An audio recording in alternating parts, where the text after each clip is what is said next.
ukuran dispersi absolut atau jangkauan simpangan rata-rata, simpangan kuartil, simpangan baku hanya dapat mendeskripsikan variasi nilai pada satu kumpulan data, bukan beberapa kumpulan data.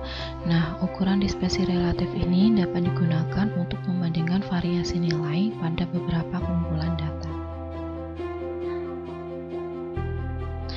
Nah, untuk pengertian dispersi sendiri, yaitu ukuran dispersi atau ukuran variasi atau ukuran penyimpangan adalah ukuran yang menyatakan seberapa jauh penyimpangan nilai-nilai data dari nilai-nilai pusatnya, atau ukuran yang menyatakan seberapa banyak nilai-nilai data yang berbeda dengan nilai-nilai pusatnya. Nah, untuk jenis-jenis ukuran dispersi, ada jangkauan atau range atau R. Untuk rumusnya ada dua. Yang pertama untuk data tunggal dan untuk data berkelompok. Untuk data tunggal yaitu rumusnya XN dikurangi dengan X1. Untuk data berkelompok dapat ditentukan dengan dua cara. Jangkauan itu sendiri yaitu selisih titik tengah kelas tertinggi dengan titik tengah kelas terendah. Nah, misalkan di sini ada 3 kelompok data yang terdiri dari yang A sampai dengan C. Yang A itu ada 50, 50, 50, 50, itu disebut dengan data homogen. Sedangkan yang B dan C ini disebut dengan data heterogen. Nah, selanjutnya yaitu ada macam-macam dispersi. Di sini ada dispersi mutlak dan dispersi relatif. Dispersi mutlak digunakan untuk mengetahui tingkat variabilitas nilai-nilai observasi pada suatu data. Misalnya di sini ada jangkauan atau range, simpangan rata-rata atau mean deviation, ada variasi, standar deviasi, dan simpangan kuartil. Lalu yang kedua ada dispersi relatif. Nah, dispersi relatif ini biasanya digunakan untuk membandingkan tingkat variabilitas nilai-nilai observasi suatu data dengan tingkat variabilitas nilai-nilai observasi data. Selanjutnya, jenis ukuran dispersi ada 5. Yang pertama yaitu range atau jangkauan. Yang kedua, jangkauan antar kuartil dan semi interkuartil. Yang ketiga ada deviasi atau simpangan rata-rata. Yang keempat ada variance, dan yang terakhir yang kelima yaitu simpangan baku atau standar deviasi. Nah, untuk range atau jangkauan sendiri biasanya disebut dengan simbol R, yaitu selisihnya dari nilai terbesar dengan nilai terkecil. Untuk cara mencarinya dibedakan antara data tunggal dengan data kelompok. Nah, untuk data tunggal, bila ada sekumpulan data tunggal X1, X2, X3 hingga Xn, maka rentang datanya dapat dinyatakan dalam rumusan sebagai berikut ini. R sama dengan Xn dikurangi X1, di mana Xn itu merupakan data terbesar, sedangkan X1-nya itu yaitu data terkecil. Selanjutnya, data berkelompok ada 2 macam cara, yaitu menggunakan selisih dari titik tengah kelas tertinggi dengan titik tengah kelas terendah. Yang kedua, selisih dari tepi kelas atas kelas tertinggi dengan tepi kelas bawah kelas terendah. Selanjutnya, jangkauan antar kuartil dan semi interkuartil. Selisih antara kuartil atas atau Q3 dengan kuartil bawah atau Q1 di sini dapat dirumuskan dengan CK atau jangkauan sama dengan Q3 atau kuartil atas dikurangi dengan Q1 atau kuartil bawah.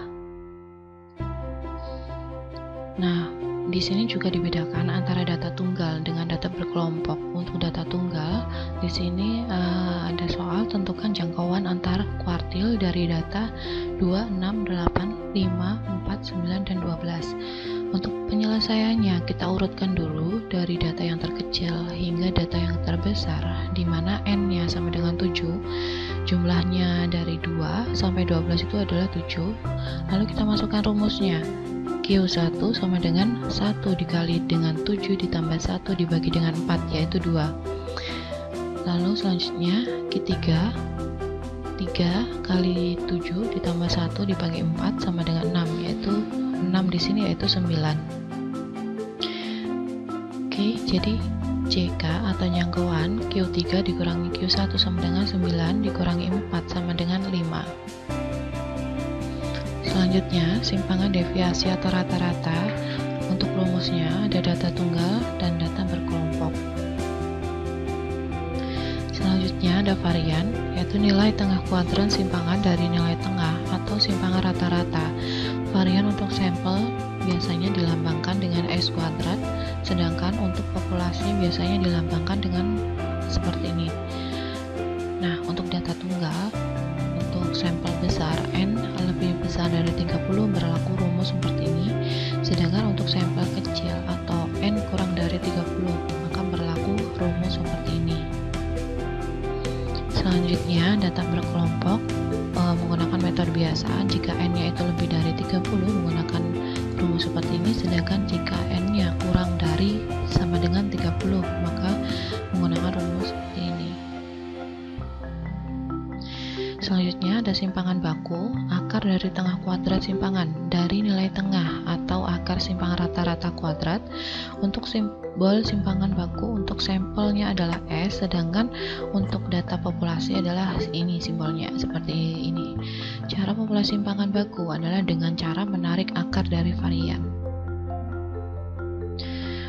Untuk seperangkat data X1, X2, X3 sampai Xn, dan di sini yang dimaksud adalah data tunggal, simpangan bakunya dapat ditentukan dengan dua metode, yaitu metode biasa dan metode angka kasar. Nah, untuk data tunggal atau metode angka biasa, jika sampel besar atau N lebih besar dari 30, maka berlaku rumus seperti ini. Sedangkan untuk sampel kecil atau N kurang dari sama dengan 30, maka berlaku rumus seperti ini. Selanjutnya ada data berkelompok atau metode biasa.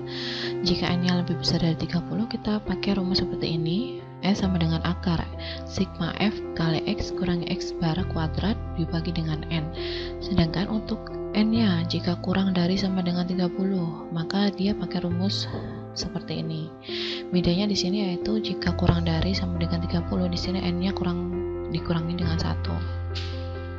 Selanjutnya ada skewness atau kemencengan. Kemencengan atau kecondongan skewness adalah tingkat ketidaksimetrisan.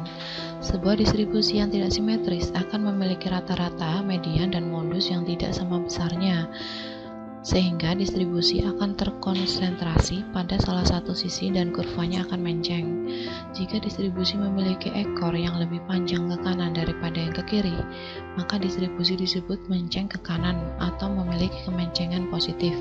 Jika distribusi memiliki ekor yang lebih panjang ke kiri daripada yang ke kanan, maka distribusi disebut dengan menceng ke kiri atau memiliki kemencengan yang negatif. Nah, seperti ini yang grafiknya. Ini dikatakan grafik skewness positif, sedangkan untuk yang negatif seperti ini. Selanjutnya, untuk koefisien kemencengan Pearson menggunakan rumus SK, X bar kurangi MO dibagi dengan S. SK di sini adalah koefisien kemencengan Pearson, sedangkan S adalah simpangan baku. Lalu ME adalah median, sedangkan MO adalah modus. Nah, SK sama dengan 0, kurva memiliki bentuk simetris, sedangkan jika SK lebih dari 0, maka nilai-nilai terkonsentrasi pada sisi sebelah kanan atau X bar terletak di sebelah kanan MO atau modus, sehingga kurva memiliki ekor memanjang ke kanan. Kurva menceng ke kanan atau menceng positif, sedangkan SK kurang dari 0. Nilai-nilai terkonsentrasi pada sisi sebelah kiri atau X bar terletak di sebelah kiri modus, sehingga kurva memiliki ekor memanjang ke kiri. Kurva menceng ke kiri atau disebut dengan menceng negatif. Lalu di sini selanjutnya ada keruncingan atau kurtosis. Keruncingan atau kurtosis adalah tingkat kepuncakan dari sebuah distribusi. Nah, di sini kita bisa sama-sama lihat untuk keruncingan yang paling tinggi disebut dengan leptokurtik. Untuk keruncingan yang kedua dia disebut mesokurtik, dan untuk keruncingan yang ketiga disebut platikurtik. Nah, untuk lebih jelasnya seperti ini ya. Nah, untuk jenis-jenis kurva ya, saya akan jelaskan. pertanyaan. Yang pertama, leptokurtik apabila kurva sebaran frekuensi data penelitian memiliki puncak yang lebih runcing. Artinya, jika nilai-nilai data penelitian itu lebih banyak menyebar ke arah nilai tengah jika dibandingkan dengan sebaran normal. Yang kedua ada mesokortik, apabila kurva sebaran frekuensi data penelitian itu berbentuk kurva normal, artinya sebaran frekuensi nilai-nilai data penelitian menyebar secara merata. Lalu yang ketiga, platikurtik, apabila kurva sebaran frekuensi data penelitian memiliki puncak yang lebih rendah bila dibandingkan dengan kurva normal. Di sini artinya sebaran nilai-nilai data penelitian itu lebih banyak menyebar ke arah lebih jauh dari nilai tengah bila dibandingkan dengan sebaran kurva normal. Baik, untuk pertemuan ke-10 statistika saya akhiri sampai di sini. Jika ada pertanyaan kalian bisa langsung WA Japri saya. Terima kasih. Wassalamualaikum warahmatullahi wabarakatuh.